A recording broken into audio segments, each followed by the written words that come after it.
Hey guys, here at the North Texas Comic Book Show, I have the pleasure of talking to Mr. James O'Barr. Sir, how are you doing today? I'm doing good. I'm doing good.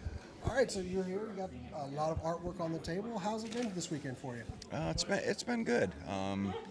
This is a smaller show, and those are, to me, those are a lot more fun. They're more intimate, and you can spend time talking to people. And it's not just about making money.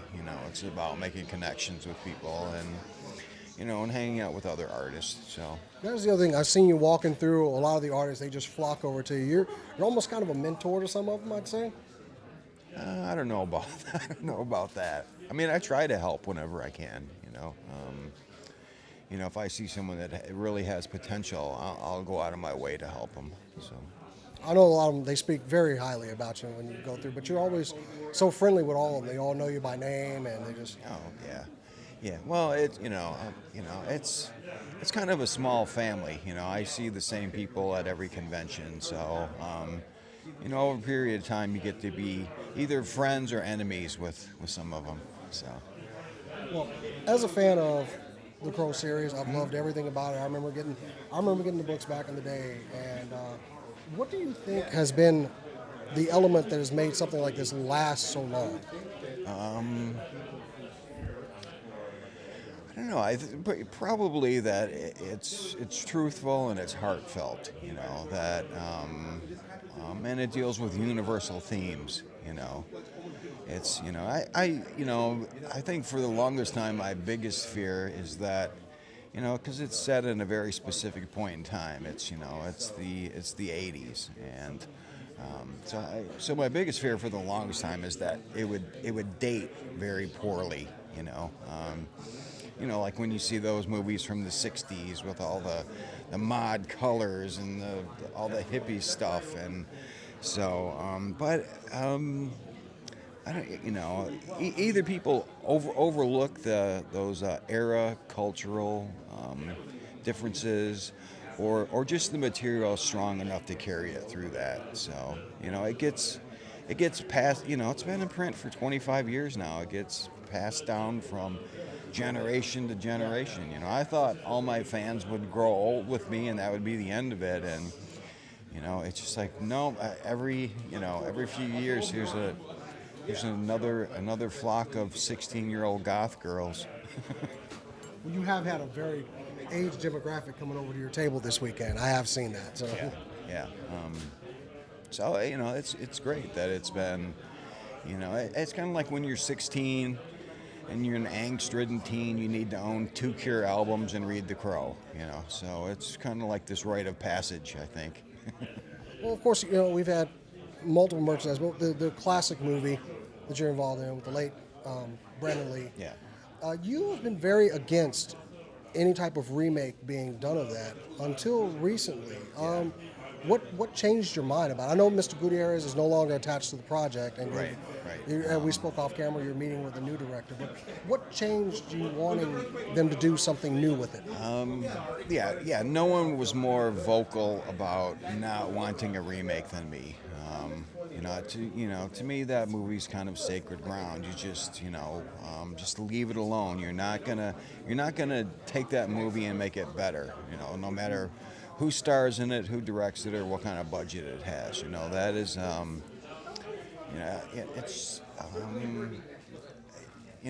it's. I think it's gone way beyond the cult status to where it's almost like this iconic film. And without a doubt, it's one of the most stolen from films ever. So yeah, I was very against it, and they announced it at San Diego like maybe 8 years ago, and even then it was like universally booed. No one wanted it. They wanted them to leave it alone, but it's Hollywood, and if they think they can make money off something, then they're going to move forward with it. So, I had no contact with Hollywood about it at all. I didn't want to be involved. And then I think 2 years ago, a little over 2 years ago, they hired a new director from Spain, Javier Gutierrez, and I was familiar with his work, and I thought he was an exceptional director. Very influenced by Kubrick and Hitchcock. So, but he flew from Spain to Dallas to talk to me about it,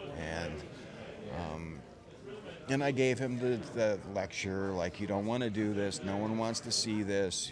You're committing career suicide by doing this. And I said, yeah. I said, nobody wants that movie remade. It's, like I said, it's kind of sacred ground to the fans. And he said, I don't want to remake that movie. That movie's perfect as it is. He said, I want to make your book. And so that's when they got my interest, because if you've read the book and seen the film, they're two very separate things, I mean, the first movie, it feels like the book, and it looks like the book, but it's, but for budgetary reasons, because it was a really inexpensive movie, there were just a lot of things they couldn't do, they didn't have the time for. They just, it's a $10 million film. They just, which is like an hour of television. Pretty much. So, unless it's the Big Bang Theory, and then that's like 40 seconds, But, so then he had my interest, and we talked about it. He wanted to do literally like a page per page adaptation of the book, with all the visual metaphors, the horses and the trains and the death character, and bring back the talking bird, the talking crow. So and then I met with Luke Evans, who was both of our, Javier and my first choice to play the character. Because I looked at all the people that had auditioned for it, and most of them were just ridiculous, But Luke he looked perfect. He looked great in the makeup, So I went and I met Luke, and he seemed very committed, and plus he was a really nice guy. He looked like he'd be easy to deal with. So everything looked really good for about 2 years there. Well, as a fan of the book, do you think the original film, if they had done a shot for shot of the book then, or do you think it would have had the same reception that the original movie had?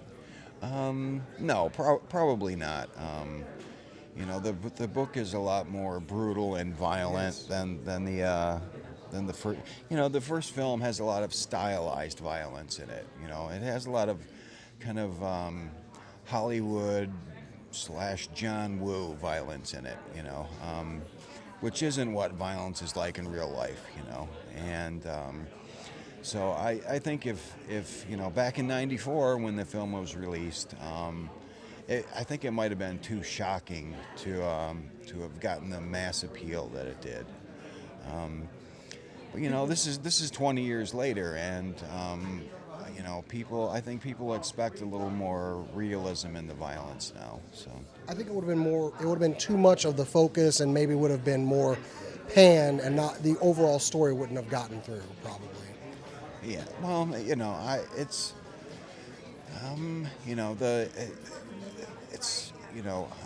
I kind of think of the first film as kind of a pop punk song. It's easy to it's aggressive, and it's fun, and it's easy to watch, and it's great to look at. And I kind of think of the book as like a symphony where there are just layers on layers of subtext and suggested things and ambiguous things, and everything is pushed up to 11.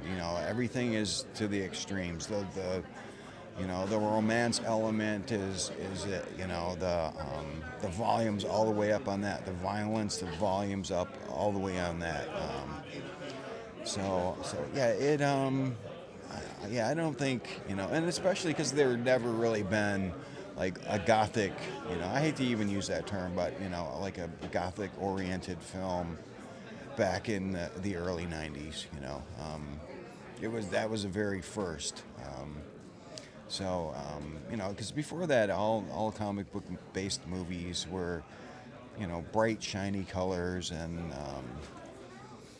just very fantasy oriented. So Now, you say symphonic when referring to the book, but on that, you've been a strong proponent of the music to be used for the film. yeah, And you've had a lot of input on that. What you've actually plugged a lot of local and smaller bands as music for the. Am I correct on that?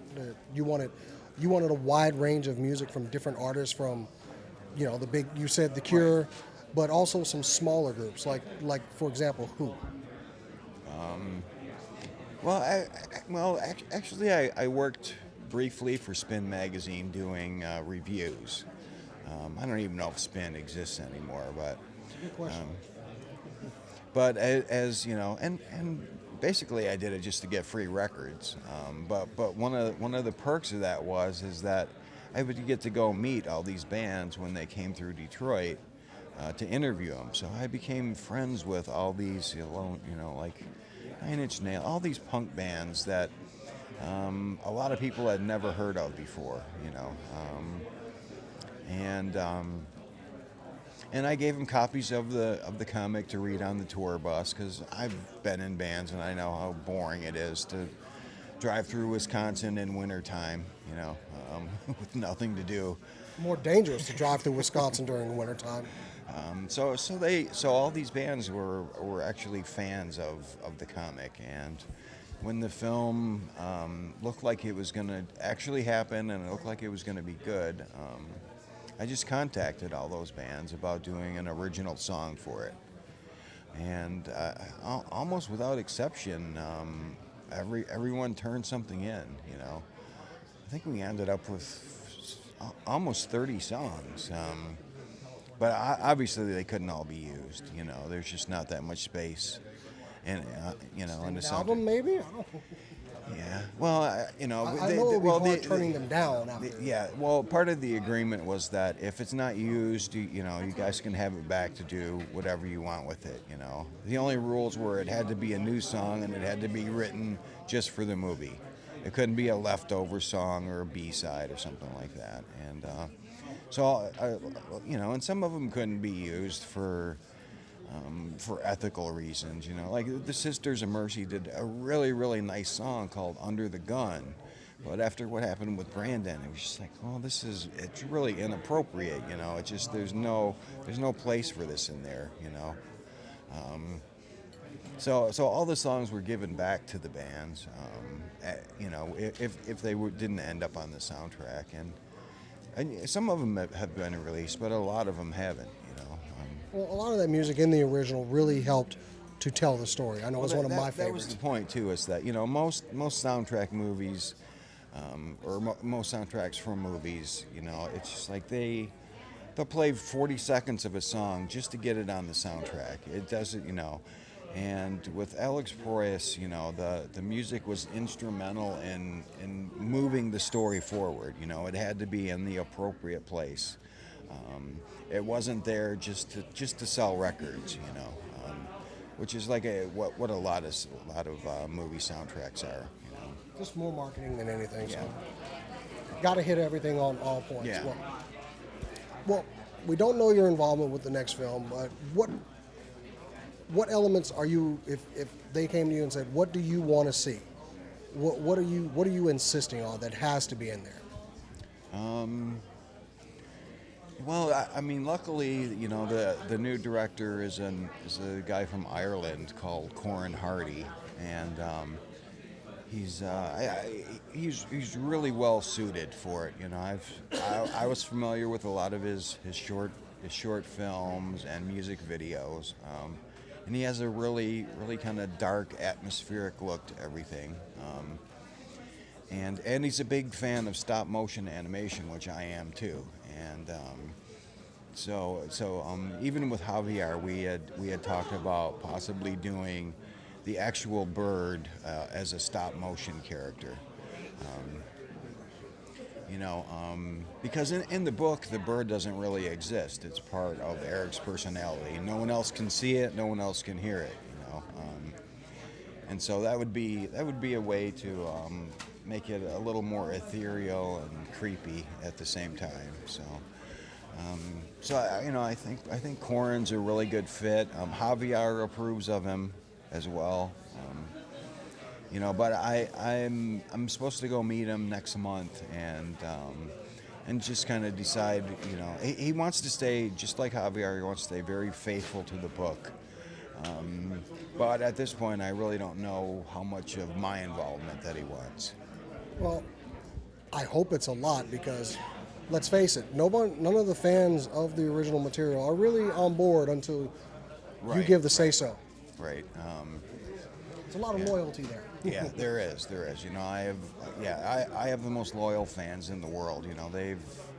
They follow me everywhere, and they've supported me for 20 years. They've given me a blessed life. Unless I think it's going to be worthwhile and very faithful, then I won't let them use my name to promote it. So I will be the first one vocal about whether it's a piece of shit or not. But I don't have that feeling though. I think Corin is very sincere. He's been a big fan of the book, almost obsessed by the book since he was like 16. So all the signs are good right now. Right now, it just comes down to finding a new lead actor, because Luke Evans is the option expired, and in the intervening 2 years, for his going price skyrocketed, because he was virtually unknown when he signed to do The Crow, and now he's a big star. So, There's always hope, maybe. yeah. Well, I actually somebody told me that he officially pulled out last night. So, but part of that is that Luke, Javier, and I agreed we were all going to do it together, or none of us would do it. And so it was kind of, it was like this Three Musketeers attitude. So we could keep control of the project with the film studio. And I had a feeling that once Javier dropped out to make another film, and he did that at my request too, because it's just like they'd given us start and stop dates for 2 years straight on this thing, and he got an offer to direct another film, and I told him, take it. If it's a definite thing, take it. Because who knows if this is ever going to happen? Because they would give us a start date, and then that would pass, and then they would give us, and it went on for 2 years, and that's a long time for a director to just sit and wait for a project to happen. So, but like I said, Javier approves of the new director. But I had a feeling Luke would drop out when Javier did. So. Well, we do hope to see some development soon as a fan of it as well, and fan of your artwork and book. It's been my pleasure to sit down and talk to you just as a fan and not actually smoking a cigarette like we normally have. I actually got the chance to interview one of my idols. That's what the beauty of this show. James, thank you very much for all the information. Once again, I'll shake your hand. I appreciate talking to you. Thank you, guys.